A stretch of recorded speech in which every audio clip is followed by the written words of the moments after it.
welcome to the Happy Apple Factory in Washington, Missouri. Now, if you come here in December or March, you're not going to find much going on. But for 3 months out of the year, from the time the first apples are harvested in the South in August, till the last ones come in from Michigan in late October, the place is rolling and tumbling in apples and pretty much operating non-stop. When this was started up in 1970 by Steve and Doris LaCurco, it was a mom-and-pop business. Their 3 children now run the place, but they didn't just take over. They took it and ran with it, modernizing, growing, and turning Happy Apples into a national brand. When my parents started Happy Apples, they were inserting the sticks by hand, and then they would put them into the arm of the machine by hand. I'm thinking there's got to be a blister involved there somewhere. Oh, absolutely. Absolutely. It was much more labor intensive. This is much more pleasant. And also they only made 20 apples per minute, and now we're making over 300 apples per minute. So this is much more efficient. Joette Reedy is in charge of the day-to-day operations in the factory.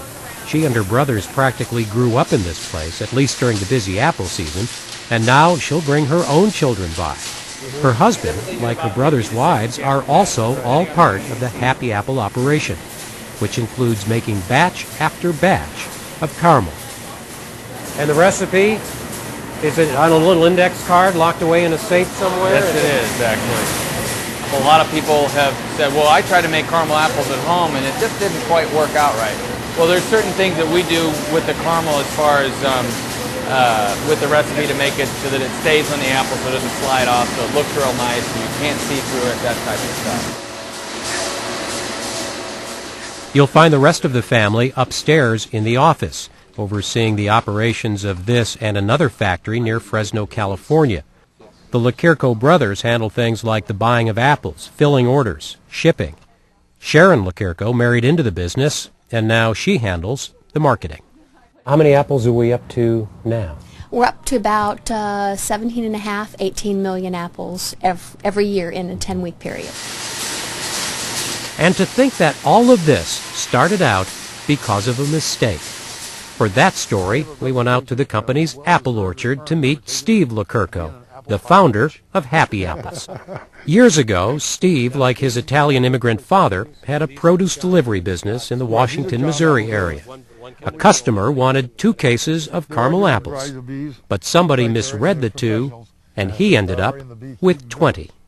So I was in trouble, so we really got to work hard, and we got to sell them at the football games here in Washington, Missouri. And it was such a success, we really started to promote them, where we sold more and more and more caramel apples.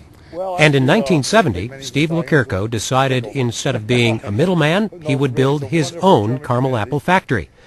And now, well, he doesn't really have to work at all if he doesn't want to. But in late summer, he likes to be in the apple orchard they planted 15 years ago. Because of their demand for seasonal labor, Happy Apple now employs more than 100 Mexican migrant workers every year, here and at the factory. On this day, they're picking Jonathan's, and that's what they use for caramel apples. But hardly any of these will make it that far. Most of them are too big or too small. The trick is picking out the ones that are just right. And that takes us back to the factory, and all those machines which do a lot more than just move the apples. By the end of the line, the apples will end up in different places. And while it doesn't look like much is happening here, this is where the big decisions are made. Every apple that comes through across this machine gets a picture taken of it and gets put in a cup and automatically gets weighed as it goes down. As you put the sizes and color percentages you want to go wherever part of the grade line you want. This line's got 17 drops on it. You can put any size apple wherever you want it just by a push of the button here.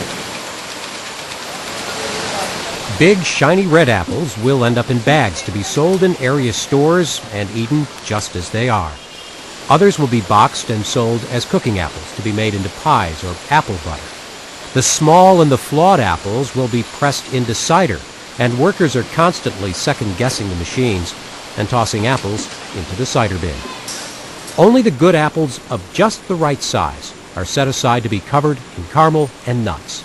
These apples will go through yet another machine that's even pickier about size because they want them all looking pretty much the same. and only those from 2 1/4 to 2 1/2 inches in diameter will fall through the rollers at just the right place, get another washing, and head for the assembly line. And now we're back where we started. They do make a few special versions of the caramel apple at the Washington, Missouri plant, like this one with sprinkles, but they pretty much stick to the traditional caramel covered with nuts. With technology these days, they could probably make and sell their apples year-round instead of just during the apple season. Probably could, but probably won't. It's something exciting. It's like a Cadbury egg. You know, it only comes at Easter time, so that's something that you can't get. So that just makes it even more exciting. Anything that you take out of the public eye for a period of time and they have to anticipate and look forward to, obviously there's going to be much more of a rush when it actually becomes available to go out and buy that. We make hay while the sun shines, shall we say.